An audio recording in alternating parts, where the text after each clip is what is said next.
Ma'rifah itu timbul satu kesadaran diri seseorang bahwa manfaat itu tidak serta-merta datang begitu saja, tapi atas dasar anugerah Allah yang maha besar lewat makhluk-makhluknya.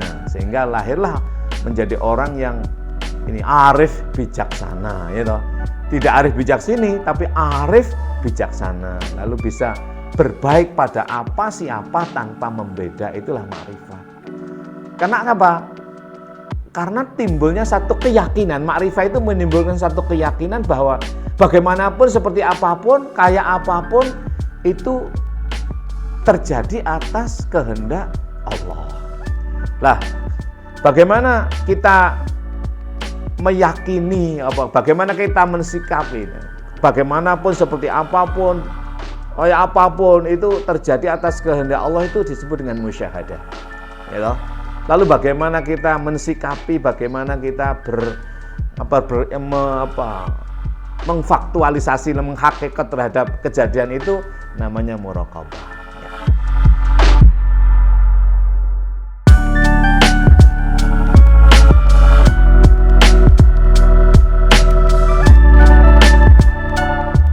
Baik, assalamualaikum warahmatullahi wabarakatuh.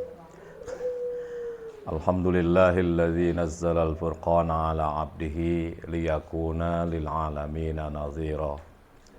Asyhadu an la ilaha illallah wahdahu la syarikalah wa asyhadu anna sayyidana wa nabiyyana Muhammadan abduhu wa rasuluhu sallallahu alaihi wa ala alihi wa ashabihi arsalahullahu basyiran wa nadhira wa da'iyan ilallahi biidnihi wa sirajan munira.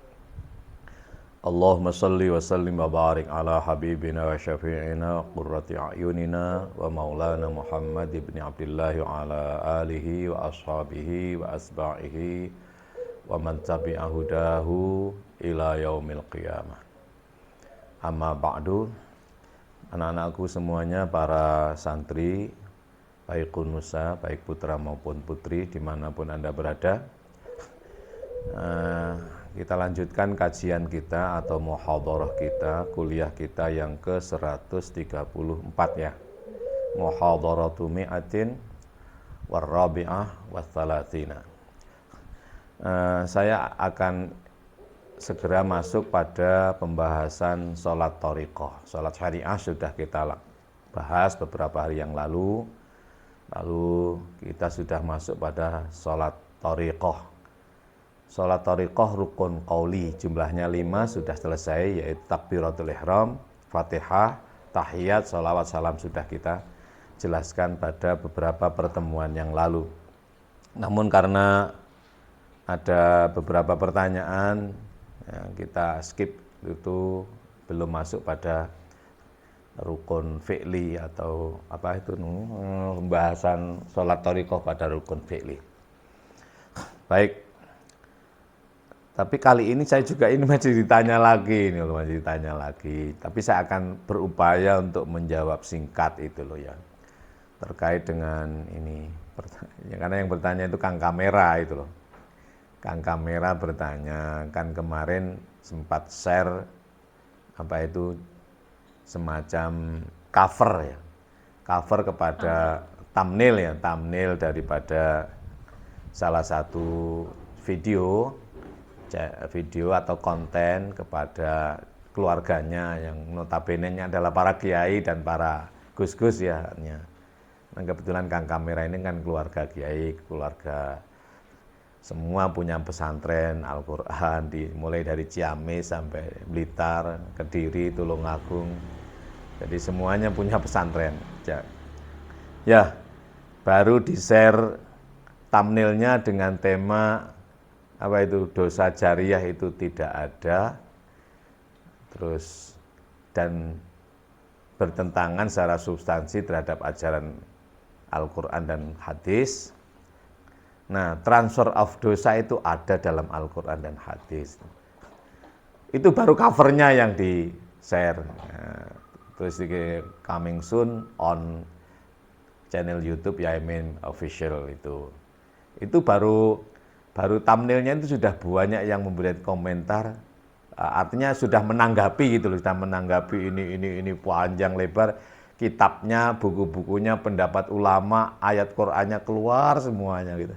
Padahal videonya belum tayang, baru thumbnailnya. Nah, ya gini ya, jadi lagi-lagi kita ini memang sering, kita itu ya maaf ya, maka kajian saya ini adalah kajian filsafat, tasawuf, thariqah.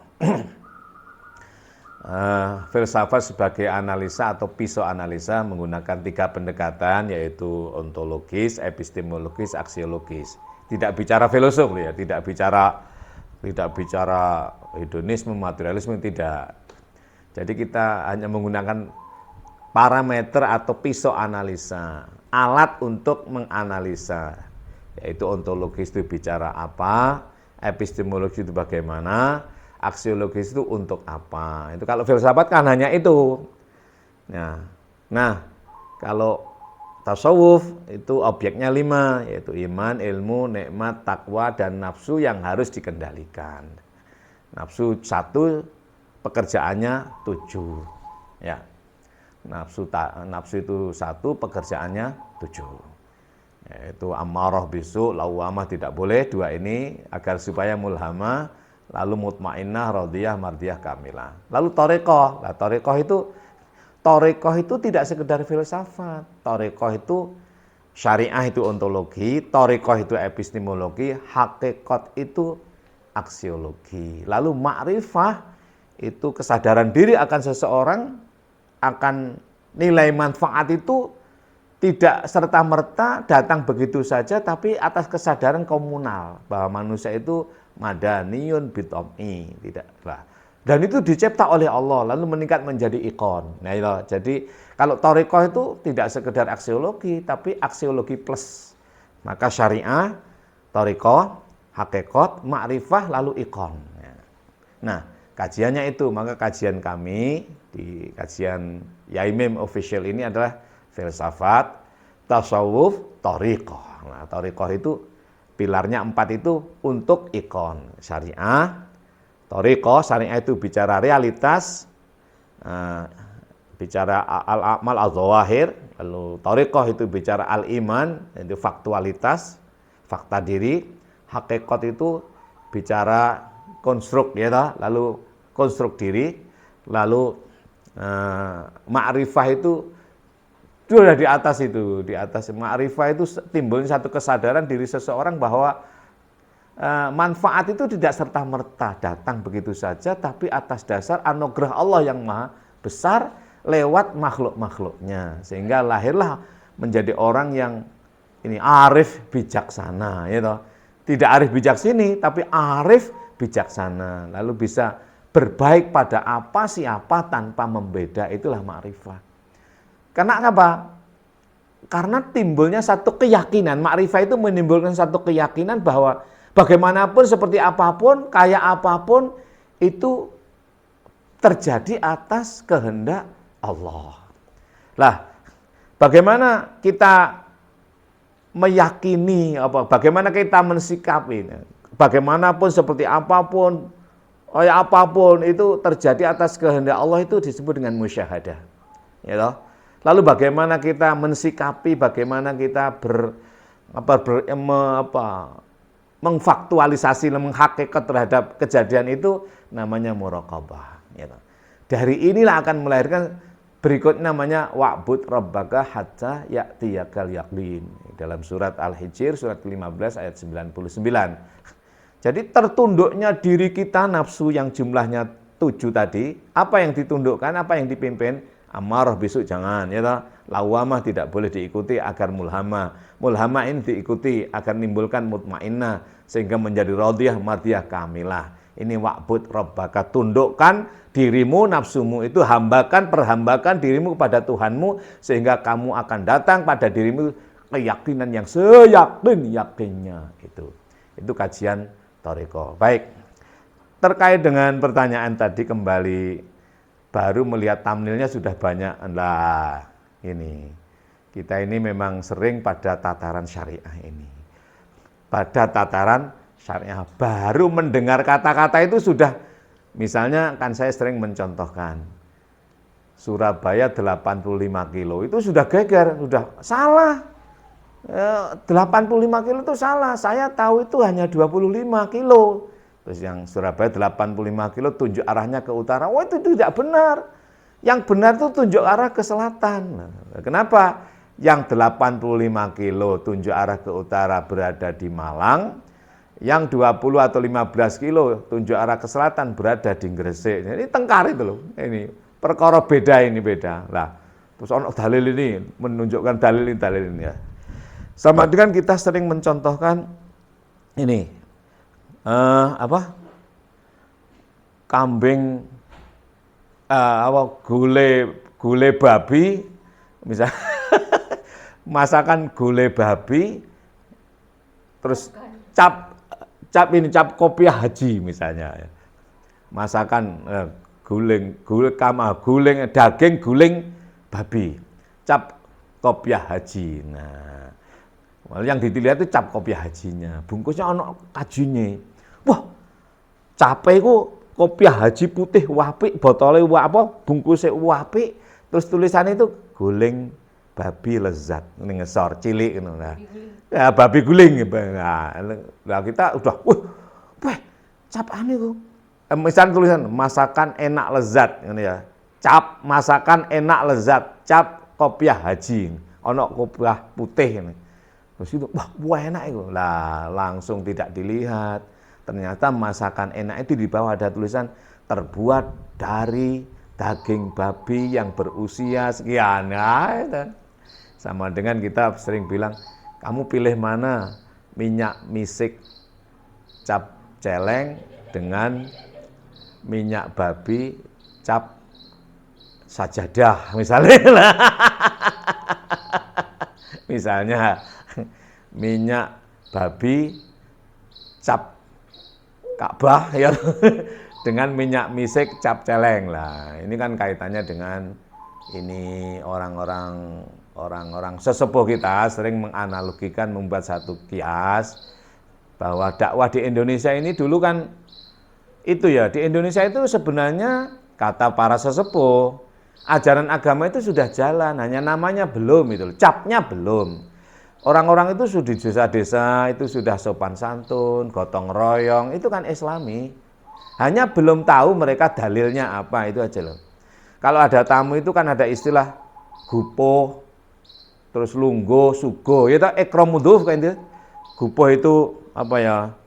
Ya apa gitu, sibuk untuk melayani agar senang tamunya, terus lungguh menyiapkan tempat duduk, terus suguh memberikan suguhan. Itu kan mereka kalau ditanya, Pak D, jenengan melayani tamu kok mau menyenangkan ngenten iki, apa tahu dalilnya panjenengan? Padahal itu ada dalilnya loh Pak D.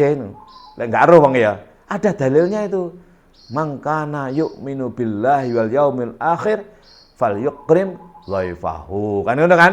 Barang siapa beriman kepada Allah dan di akhir, maka hendaklah dia memuliakan tamunya. Lah, dalile gak ero, capek gak ngerti, tapi isine wis dilakoni. Lah, kalau saya sih ya kalau bisa ya capek ku ya Islam, tapi ya perilakunya ya Islam. Jangan sampai capek Islam perilakunya enggak ya.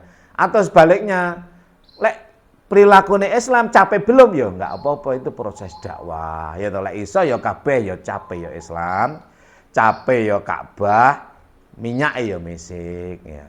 Minyak ya mesik, bukan minyak babi cap Ka'bah, jangan sampai. Lah ini cara berpikir analogi saja. Ya sering kita terjebak di situ. Baru kata-kata itu sudah belum tahu isinya, belum mendengarkan videonya itu sudah menghukumi. Si ini cerita Qabil, cerita Habil, cerita ini gue kerusan. Nah, belum mendengar videonya, baru thumbnailnya sudah gegeran. Tapi video di-share nggak dilihat lah. Lah itu kecenderungan kita. Kecenderungan kita itu bukan isi tapi sampul gitu. Kecenderungan kita itu ya ini maklum ya, simbolik masyarakat populis. Maka Ibnu Khaldun membagi menjadi dua. Masyarakat itu menjadi masyarakat hadarah atau educated people dengan masyarakat badawah, uneducated people. Yaitu masyarakat hadarah itu tidak simbolik tapi apa? Functional, ya, fungsi, wazifah asasiahnya. Tapi masyarakat badawah, masyarakat umum, badawah yang belum berpendidikan itu simbolik. Jadi simbol. Jadi ya dulu ini dalam Islam ya simbol itu penting. Tapi isi juga tidak boleh diabaikan gitu loh.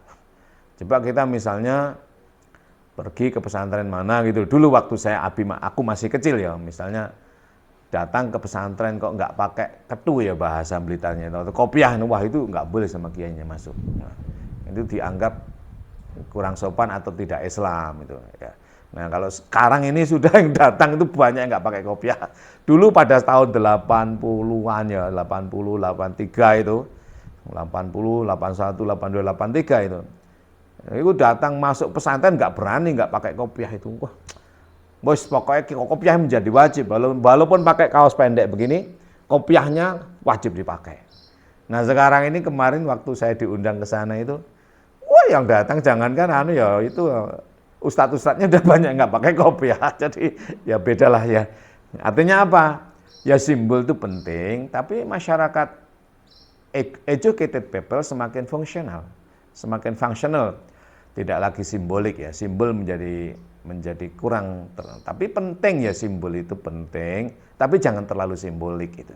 Baik, saya akan masuk pada materi kita hari ini. Sudah berapa menit ya, sekarang? 15 menit, baik. Sisa 15 menit ke depan saya akan bahas tentang sholat thariqah. Sholat thariqah yang rukun, sholat syariah itu sholat rukun kan, 13 jumlahnya. Nah itu semuanya sudah dilakukan.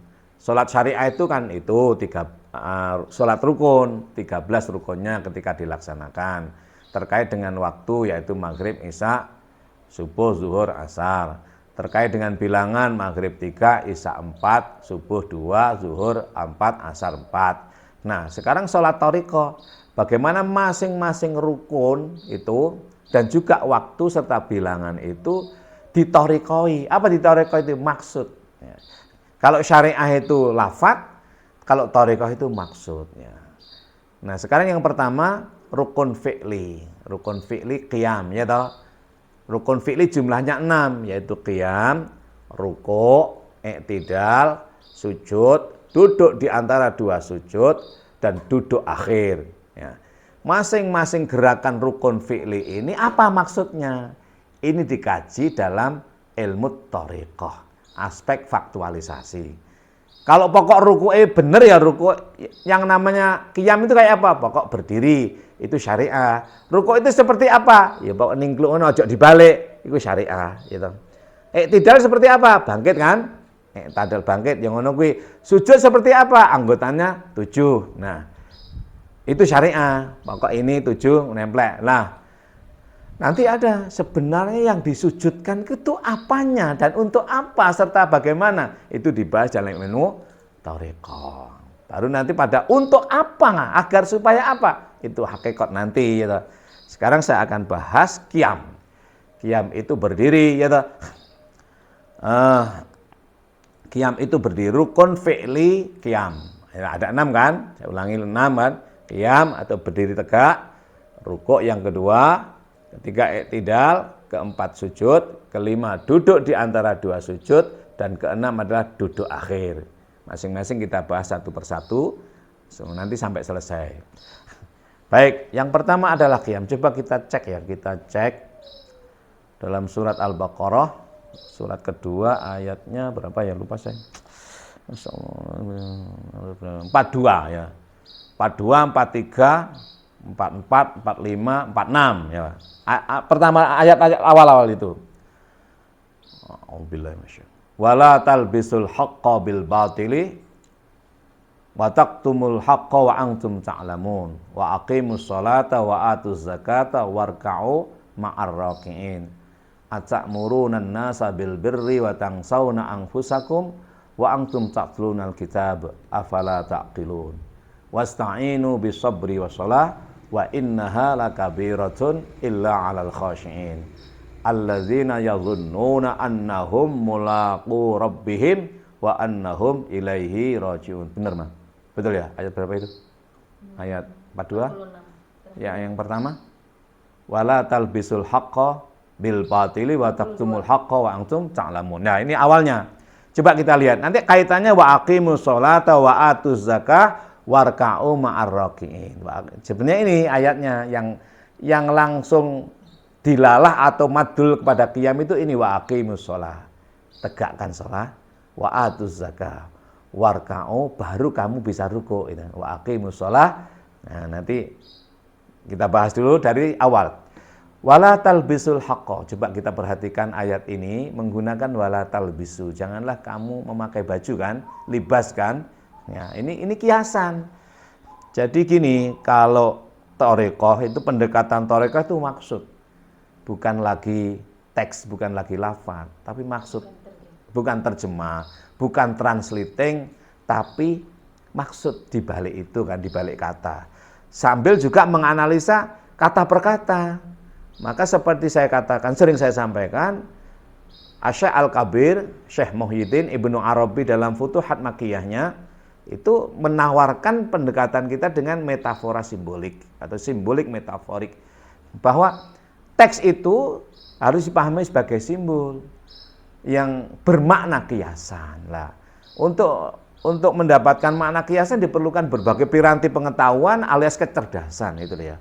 Kecerdasan yang didasarkan pada berbagai pengetahuan yang agak komprehensif itu. Banyak membaca berbagai buku ini filsafat, berbagai buku tasawuf ya, berbagai buku tafsir, hadis dan lain sebagainya, pendapat para ulama, sehingga mengantarkan kita untuk punya satu kecerdasan lateralistik maupun intuitif itu.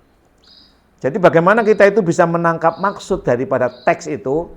Ya, dua hal yang harus diperlukan. Pertama adalah lateralistik, dirosah gitu. Yang kedua adalah kecerdasan wirosah gitu. Tidak cukup hanya dirosah. Kalau dirosah saja kita terjebak pada pendapat. Akan menjadi pembela atau pembela pendapat orang. Nah, ini tidak ilmiah. Maka harus meningkat menjadi wirosah. Ada dua pendekatan seperti dikatakan oleh Syekh Banani ya dalam Bughyatus Salik wa Irsyadul Halik, itu dua pendekatan paling tidak agar kita bisa mendapatkan satu gambaran metafora atau mendapatkan makna kiasan, menangkap makna kiasan terhadap simbol-simbol yang ada dalam teks Al-Qur'an itu. Apa itu? Yaitu dirosah, lateralistik, banyak membaca. Berbagai buku dibaca. Ayat kitabin taqra tastafid. Buku apapun kamu baca semuanya, buku tafsir baca. Tafsir dari berbagai pendekatan apapun dibaca, ya, terutama Al-Kasyaf dan yang terkait dengan filsafat tasawuf. Kalau tafsir itu Al-Jilani ya, tafsir Al-Jilani yang 5 jilid itu dengan pendekatan isyari ya. Tafsir Al-Jilani li Syekh Muhyiddin Abdul Qadir Al-Jilani itu. Kemudian tafsir Al-Kasyaf li Al-Lusi dan lain sebagainya. Banyaklah buku-buku tafsir yang dengan pendekatan isyari, dengan pendekatan tasawuf. Lalu berbagai buku, misalnya Bughyatus Salik wa Irsyadul Halik, Bughyatus Salik fi Asrarul Masalik. Banyak buku itu, banyak. Buku-buku apa? Tasawuf itu, baca semuanya itu dalam rangka untuk mendapatkan, mengantarkan kita kepada wirosah itu. Jadi dirosah dengan kemampuan kita berlateralistik itu agar supaya kita bisa menjadi apa? Wirsah. Wirsah itu kemampuan apa namanya? Kemampuan menangkap kita tanpa harus terikat oleh apa. Caranya gimana? Sofakan diri. Sofakan diri, kosongkan diri, jangan terpaut oleh apapun siapapun termasuk para orang gitu. Jadi diri kita hanya kepada Allah dan Rasulullah ya, serta para ulama warasatul anbiya. Jadi itulah nanti kita akan mendapatkan wirsah atau semacam kecerdasan intuitif yang tiada terbatas. Kalau kecerdasan dirosah itu, kecerdasan lateralistik itu terbatas oleh buku. Tapi kalau kecerdasan intuitif itu wirsah namanya. Maka al ulama warasatul anbiya. Jadi tidak lagi udah moro gitulah. Bagaimana itu caranya? Ya di samping membaca secara dirosi itu untuk mendapatkan wirsah intuisi tadi, ya bersihkan jiwa kita. Maka apa? Sofakan hati kita. Jangan ada kendalikan nafsumu, ingin jadi ulama, ingin dipanggil apa, ingin disebut ustadz, diceluk enggak ustadz, diceluk Pak Den marah, itu berarti apa madeg loh. Aku ki ustadz kok diceluk Kang se, aku ustadz kok diceluk Pak se, aku ki kiai kok diceluk ngene lho. Itu ono dalam diri kita, namanya kotor lah. Itu pelan-pelan dikikis pelan-pelan agar supaya diri kita itu hilang, fana lah. Lalu dari situlah kita akan mendapatkan vibe dari Allah melalui Rasulullah, melalui para ulama. Ya, maka dalam dunia thariqah itu ada namanya murabatoh. Apa murabatoh itu? Selalu menterpautkan diri kita bermurabatoh, menggandengkan pikiran jiwa kita kepada mursyid kita. Kenapa? Karena mursyid itulah yang mampu mengantarkan kita suluk. Apa suluk itu? Yaitu jalan tempuh yang ditempuh oleh salik atau murid untuk menuju ini, usul kepada Allah. Sehingga ada suluk, ada masdub kan. Suluk oleh salik di antar mursyid agar supaya bisa masdub berjumpa dengan Kanjeng Nabi. Diantar Kanjeng Nabi sebagai Rasul, diantar kepada Hadratullah, namanya wusul. Nah kalau sudah wusul nanti baru wurud. Nah, wurud lagi pada Rasulullah, eling. Kalau sudah sampai kepada Allah ditinggal Rasulullah. Sampai kepada Allah sendirian, mukmin sendirian bersama Allah. Lah ini kalau enggak segera wurud, enggak ingat Rasulullah, enggak ingat Rasul sebagai risalah, sebagai pengantar, kita akan menjadi orang apa? Ya, orang Hadratullah itu wis enggak perlu dunia lagi, akhirnya di kalangan orang awam kayak ya apa itu, muda blejit ngalor ngidul dan lain sebagainya. Maka ketika sampai pada Hadratullah ini harus segera wurud. Nah, ketika wurud apa? Eling Kanjeng Nabi. Begitu ingat Rasulullah, terlemparlah kita dari Hadratullah menuju majdub Rasulullah. Oleh Rasul diantar kepada suluk, pada mursyid, nah, dan lain sebagainya itu. Maka ada suluk, majdub, wusul. Wusul, majdub, suluk. Ini terus. Nah, proses dari sini dari namanya wurud, waridat. Apa? Waridat. Maka wiridan, pengertian syariah dengan thariqah itu berbeda. Ya toh, wiridan biasanya dimengerti oleh orang-orang syariah itu ya wiridan maca apa ngono. Tapi kalau wiridan dalam perspektif thariqah tasawuf, yaitu proses perjalanan salik menuju Allah yang dimulai dari suluk, masdub dan usul. Baik. Coba wala talbisul haqqa bil batili wa taqtumul haqqa wa antum ta'lamun wa aqimus sholata wa atuz zakah warka'u ma'ar raqiin. Ini dalam surat Al-Baqarah surat kedua ayat 42 yang pertama ayat 243 ya. Wala talbisul haqqa bil batil. Kalau kita kembali kepada makna asal ya supaya tahu, kamu jangan memakai baju dengan cara yang tidak benar, dengan cara yang batal. Nah, maka orang Jawa memaknai baju, wala talbisu, jangan kamu berbaju kan. Tapi kalau di dalam tafsir terjemah itu kamu jangan mencampur adukkan, ya toh? Al-haqqa bil batil, ya toh? Kebenaran dengan kebatilan. Coba kita kembali kepada asal, wala talbisu, jangan kamu memakai baju dengan cara yang salah, bil batil. Maka al-haqqu itu din, ya toh? Al-haqqu itu din. Agama kan, wala talbisu, jangankah kamu memakai al-haqqa agama bil batili dengan cara yang tidak tepat. Wala talbisu, janganlah kamu memakai baju ya toh al-haqqa agama, berbaju agama, beragama kan, al-haqqa kan. Ya.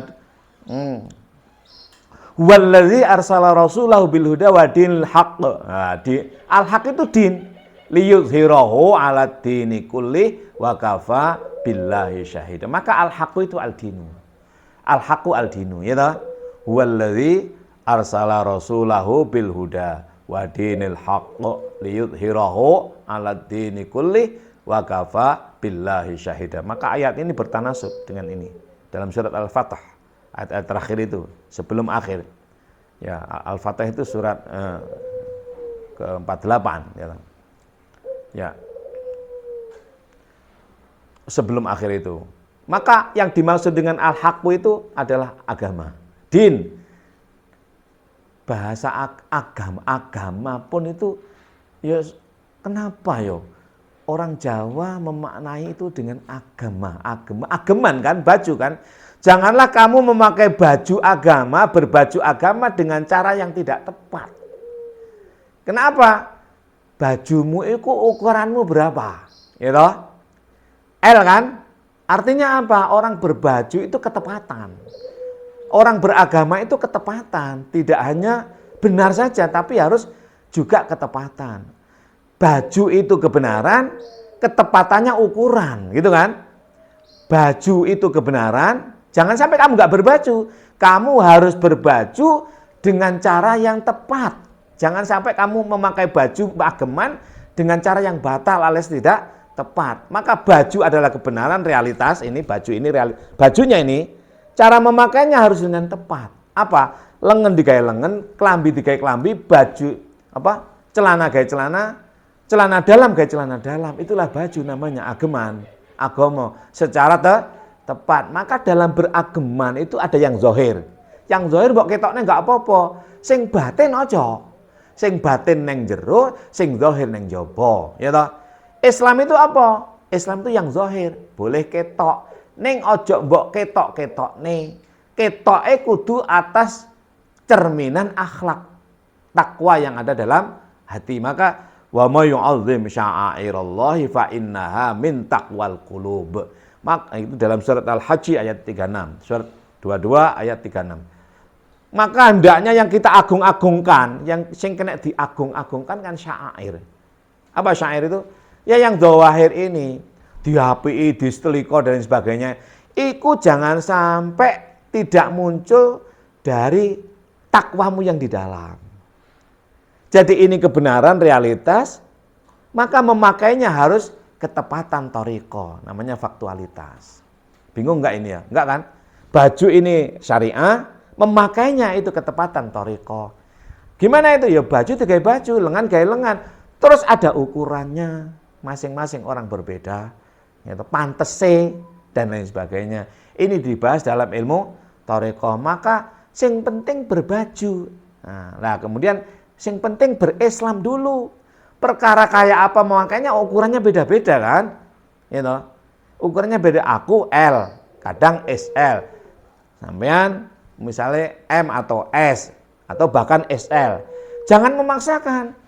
Kamu kalau berbaju karena saya pakai L harus L karena L itu penak. Penak kan gaya sampean, ngono lho.